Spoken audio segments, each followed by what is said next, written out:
무더웠던 여름이 지남과 함께 현재 주택시장도 서늘해지기 시작했다는 것을 요즘 느낄 수 있습니다. 특별한 일이 있어서가 아니라 전통적으로 아이들이 학교가 개교하는 시점부터는 매년 주택시장에 이런 현상이 있었지만 앞으로 우리에게 다가올 주택시장은 매우 다를 겁니다. 오늘은 여기에 대해 자세히 알아보도록 하겠습니다.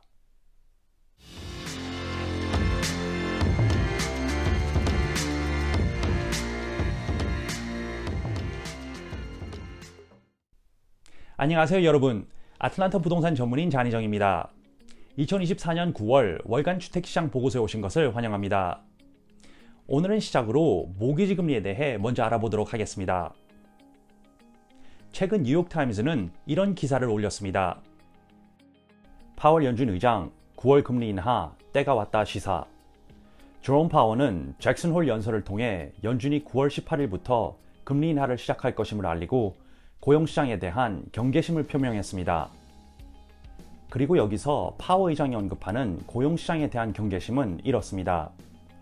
제가 여기에 대해 저번 달에도 잠시 언급하면서 이 그래프를 보여드렸었습니다만 보시면 미국의 팬데믹이 본격적으로 시작되었을 때 실업률이 폭주했었다가 그 이후 계속 낮아져서 4% 아래에 계속 머물고 있었습니다. 그런데 이번 해 6월부터 4%를 넘기 시작해서 7월에는 4.3%를 기록하게 되었는데 물론 하얀 점선이 나타내는 지난 75년간의 평균을 넘는 5.7%는 아니지만 이것으로 인해 파월 의장은 더 이상의 금리 인하를 기다리면 안 되겠다고 결론 지은 것입니다. 그리고 또 한 가지 이유가 있다면 연준이 정해두었던 인플레이션 목표율에 지금 거의 다 도달했다는 것입니다. 여기 PCE 물가지수 그래프를 보시면 2022년 3월에 5.3%로 가장 높았던 시점에서 계속 인하해 지금 2.6%를 기록하고 있는데 이것은 연준의 목표율인 2%에 거의 다 도달한 지수입니다. 그리고 앞으로 기준금리를 이번에 몇 번 낮출지를 예상하는가를 질문한 최근 설문조사에 경제학자들이 대다수인 73%는 이번 해에 기준금리 인하가 2번 있을 거라고 예측했고 16%는 1번, 그리고 11%는 3번 있을 것이라고 예측했습니다. 그리고 내년에 있을 기준금리 인하에 대해선 NAR의 수석 경제학자 러런스 윤이 최근 이렇게 언급했습니다. 일반적으로 금리 인하 주기는 일회성으로 이루어지지 않습니다.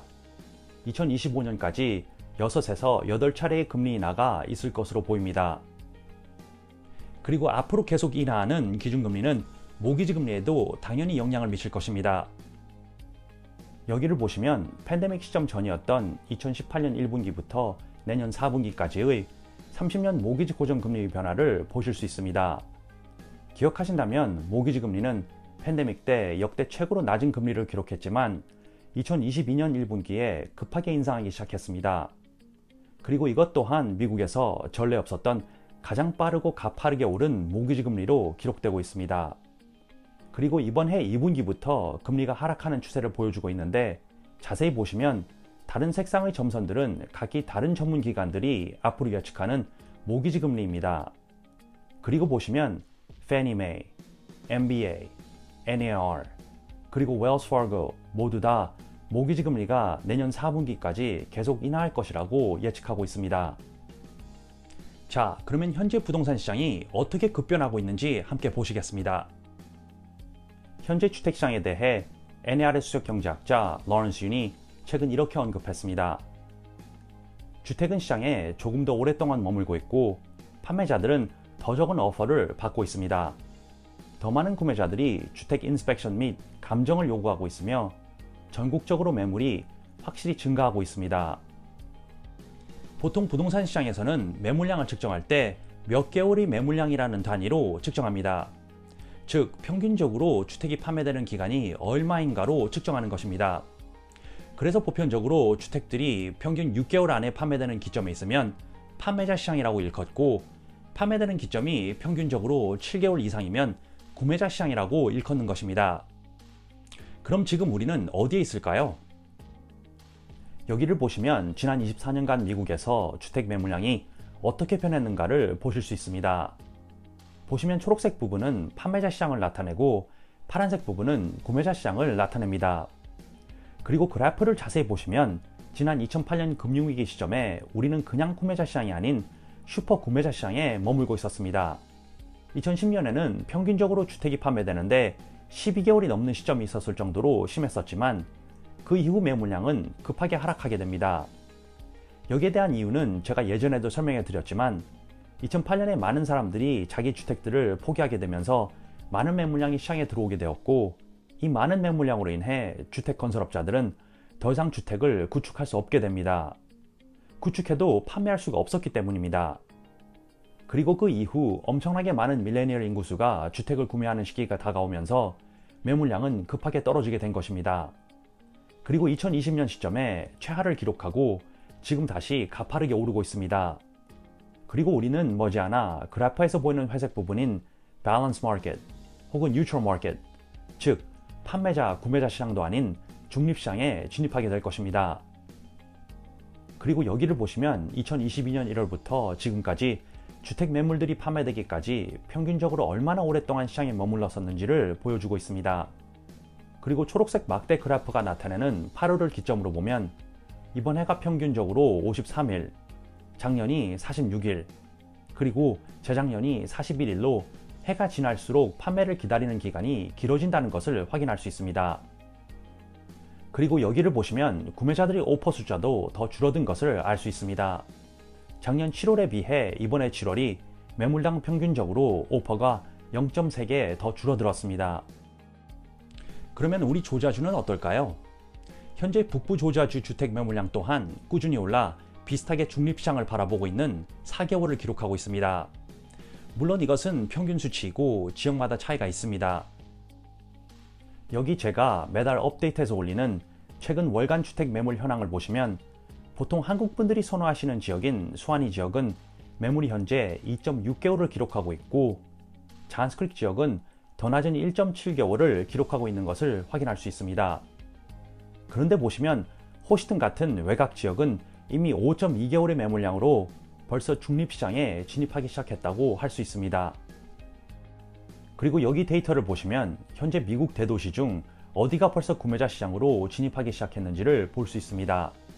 보시면 왼쪽에 현재 상위 10위 구매자 시장을 볼 수 있는데 거의 다 미국 남부 지역인 플로리다, 텍사스, 루이지애나, 미시시피, 테네시 같은 지역이고, 여기서 제일 많은 지역이 플로리다에 있는 도시들입니다. 반면에 오른쪽을 보시면 상위 10위 판매자 지역을 가리키고 있는데 거의 다 미국 북부와 서부 지역인 것을 확인할 수 있습니다. 그리고 앞으로 우리가 중립시장이나 구매자 시장에 가까워질수록 판매자들은 자기 주택을 정확한 가격의 시장에 올리는 것이 더욱더 중요해집니다. 여기에 대해 Realtor.com의 수석 경제 분석가 해나 존스는 이렇게 언급했습니다. 매물량이 수요보다 빠르게 증가하면 결국 가격이 조정되어야 합니다.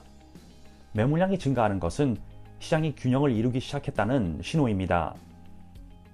그리고 또 여기에 대해 최근 US 뉴스는 이런 기사를 올렸습니다. 처음에 비현실적으로 높은 가격을 책정하고 나중에 가격을 낮출 수 있다는 생각은 부동산에서 통하지 않습니다. 처음에 가격이 너무 높은 집은 가격을 낮춘 후에도 시장에 오래 남아있는 경향이 있습니다. 이는 구매자들이 그 집에 뭔가 문제가 있다고 생각하기 때문입니다. 그리고 여기 데이터를 보시면 이번에 1월부터 저번 달 8월달까지 얼마나 많은 매물들이 원래 시장에 출시한 가격보다 가격이 더 낮아졌는지를 볼 수 있습니다. 보시면 매달 가격 조정이 있었던 매물들이 계속 더 많아졌는데, 이것은 우리가 앞으로 구매자 시장으로 계속 다가갈수록 정확한 가격이 아니면 주택 판매가 어려워질 것이라는 것을 암시합니다. 그리고 주택 매물량이 계속 많아짐으로 인해 주택 가격 인상률이 예전 같지 않다는 것을 알 수 있습니다. 여기 2022년 1월부터 최근 6월까지의 전년 대비 주택 가격 변화를 월별로 보시면 이번 해 주택 가격이 계속 인상하고 있긴 했지만 평면적인 수준으로 인상했다는 것을 볼 수 있습니다. 여러분, 우리는 2008년 금융위기 사건 이후 거의 10년 이상 판매자 시장에 머물고 있었습니다. 그리고 이것으로 인해 계속 판매자들만 유리한 상황이었지만 앞으로 판매자들은 더 이상 수리가 필요하거나 업데이트가 안 된 매물들을 높은 가격에 쉽게 판매하기 힘들어질 겁니다. 그러나 앞으로 한동안은 그렇게 빨리 구매자 시장으로 진입하기 힘들어 보이기도 합니다. 왜냐하면 앞으로 모기지 금리가 계속 인하하면서 기다리고 있었던 많은 구매자들이 시장에 진입할 것이기 때문입니다. 그리고 여기에 대해서는 제가 계속 업데이트 해드리도록 하겠습니다. 오늘 제가 전해드린 정보가 여러분들이 준비하시는 부동산 계획에 조금이나마 도움이 되셨기를 바랍니다.